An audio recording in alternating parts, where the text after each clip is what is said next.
वहां वो कह रहे हैं कि बंटने नहीं देंगे, तो वहीं दूसरी तरफ जो हमारे राजनीतिज्ञ है वो बांटने की बात करने लगते हैं। क्यों हम ऐसा कह रहे हैं वो बताएंगे, लेकिन पहले आपको सुनवाते हैं कि इसके अलावा और क्या बड़ी बातें मुख्यमंत्री योगी आदित्यनाथ ने कही। राष्ट्र से बढ़कर के कुछ नहीं हो सकता, कुछ नहीं हो सकता। और राष्ट्र तब सशक्त होगा जब हम एक रहेंगे, नेक रहेंगे, तभी नेक रहेंगे। बटेंगे तो कटेंगे। आप देख रहे हैं ना, बांग्लादेश में देख रहे हो ना, तो वो गलतियां यहां नहीं होनी चाहिए। बटेंगे तो कटेंगे, एक रहेंगे तो नेक रहेंगे, सुरक्षित रहेंगे और समृद्धि की पराकाष्ठा को पहुंचेंगे। तो सनातन के पिच और योगी का फ्री है। कल मथुरा में थे, मैंने पहले भी कहा कि 2 दिन में 2 ऐसे बयान आते हैं कि राजनीतिक भूकंप आ जाता है। कल मथुरा में थे मुख्यमंत्री योगी आदित्यनाथ। मुख्यमंत्री योगी ने एक मंच से 3 निशाने जो हैं वो साधे। बांग्लादेश के हिंदुओं पर उनकी स्थिति की उन पर चिंता जताई। विपक्ष की हिंदू विरोधी सोच पर भी प्रहार किया। उन्होंने कहा कि भारत का एक ही धर्म है और वो है सनातन धर्म। राष्ट्र सर्वोपरि है, राष्ट्र की कीमत पर कोई राजनीति ना हो। बांग्लादेश में हिंदू मारे जा रहे हैं, मंदिर तोड़े जा रहे हैं, उनको फिलिस्तीन दिखाई देता है लेकिन बांग्लादेश दिखाई नहीं देता।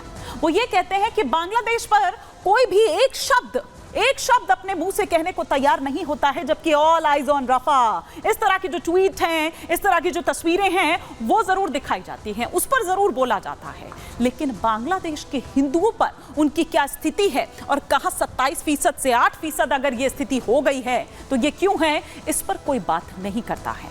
आइए आपको सुनवाते हैं इसके अलावा और क्या कुछ कहा।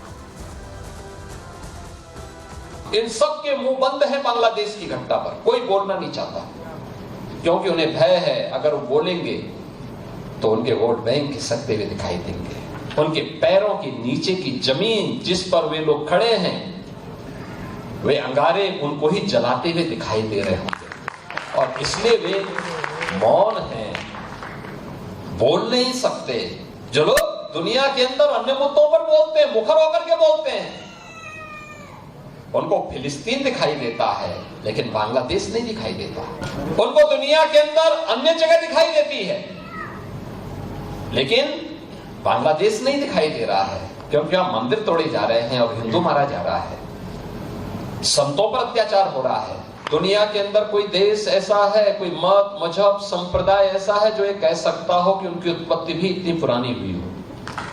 किसी के पास इतिहास नहीं, किसी के पास नहीं है। बहुत कहेगा, कोई 1400 साल का कहेगा, कोई 2000 वर्ष का कहेगा, कोई 2700 का कहेगा, कोई 3000 वर्ष का कहेगा। 3000 वर्ष पुराना दुनिया के अंदर कोई सेक्ट, कोई संप्रदाय, कोई मत और मजहब अपने आप को उससे पुराना नहीं बता सकता। उससे पहले क्या था कुछ भी पता नहीं था। और इसीलिए हम कहते हैं इस धरती का और खास तौर पर भारत का एक ही धर्म है, वो सनातन धर्म है। यही भारत का राष्ट्रीय धर्म है। तो एक तरफ योगी जी सनातन को बचाने की बात कर रहे हैं, वो सनातनियों को एकजुट रहने की अपील कर रहे हैं, एकजुट रहने की बात कर रहे हैं, लेकिन वहीं जहां मुख्यमंत्री योगी आदित्यनाथ हुंकार भरते हैं तो भाईजान उधर थर्राने लगते हैं। क्यों थर्रा रहे हैं भाईजान, क्या नजर आ रहा है उनको इसके पीछे, ये भी सुनिए। उनके राज में कई फॉल्स एनकाउंटर्स हुए अल्पसंख्यक समाज मुसलमानों के।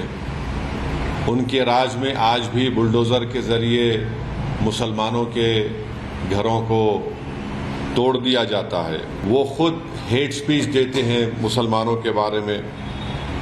योगी ने खुद कहा था ठोक देंगे।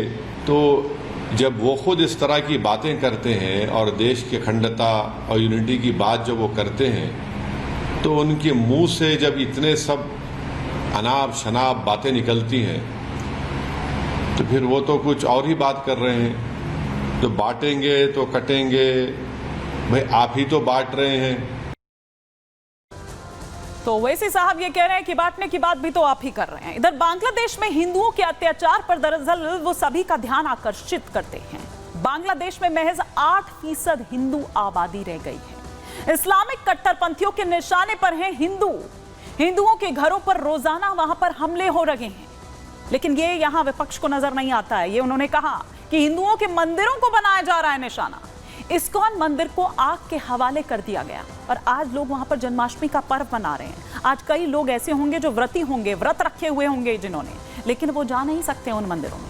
कट्टरपंथियों ने मूर्तियों को भी तोड़ डाला है, प्रसिद्ध काली मंदिर को भी निशाना बनाया है।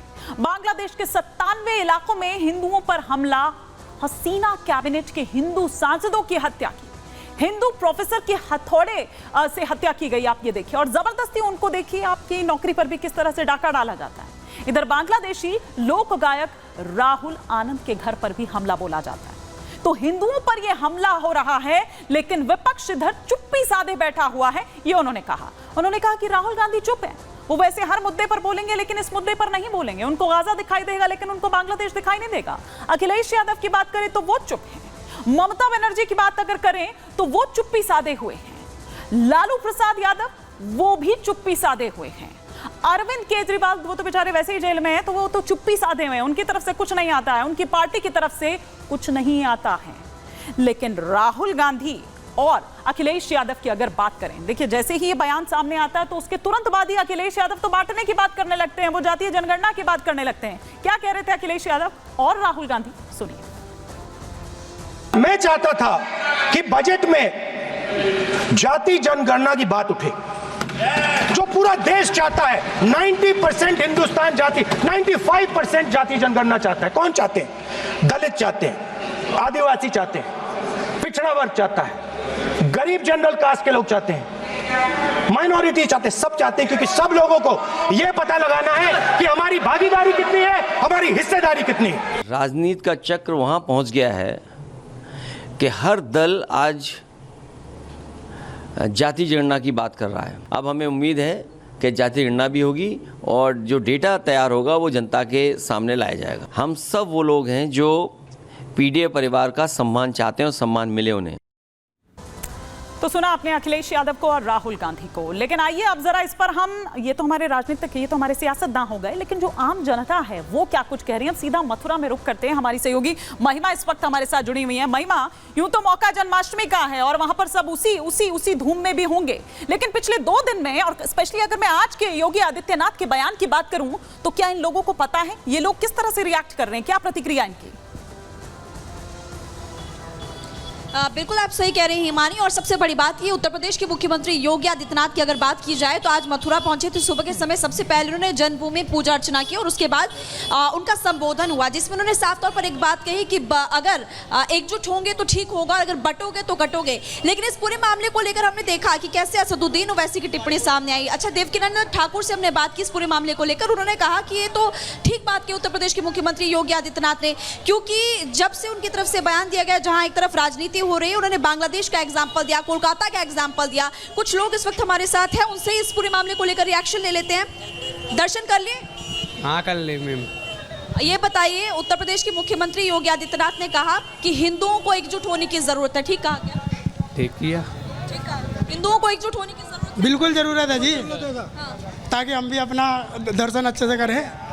बांग्लादेश का एग्जाम्पल दे रहे थे कि बांग्लादेश में जो हुआ हिंदुओं के साथ वो यहाँ पर ना हो, इसलिए सभी हिंदुओं को एक साथ रहना चाहिए। हाँ, देखिए कुछ लोग हैं और फिलहाल दर्शन करके आ रहे हैं और अभी यहाँ पर काफी ज्यादा भीड़। मैं तैयारियों की तस्वीरें फटाफट से आपको दिखा देती हूँ, क्योंकि उत्तर प्रदेश के मुख्यमंत्री ने एक तरफ जहाँ आज अपने संबोधन में ये बड़ी बात कही है, लेकिन पूरी मथुरा नगरी में राधे राधे, श्री कृष्ण हरे कृष्ण हरे रामा, बस यही सुनाई दे रहा है। क्योंकि लोग दर्शन हरे करने कृष्ण हरे रामा की आप बात कर रही हैं, तो महिमा अगर आप तक मेरी आवाज पहुंच रही है, तो कल इसी मथुरा में मुख्यमंत्री योगी आदित्यनाथ उस वक्त वहां पर थे। उन्होंने मथुरा को लेकर भी, श्री कृष्ण जन्मभूमि को लेकर भी एक बड़ा बयान दिया। और जाहिर सी बात है कि जो कृष्ण भक्त यहां पर हैं, वो एक अलग ही फिजा जो है वो वहां पर चाह रहे हैं। उस बयान को किस तरह से देखते हैं योगी आदित्यनाथ के ये यहां के लोग?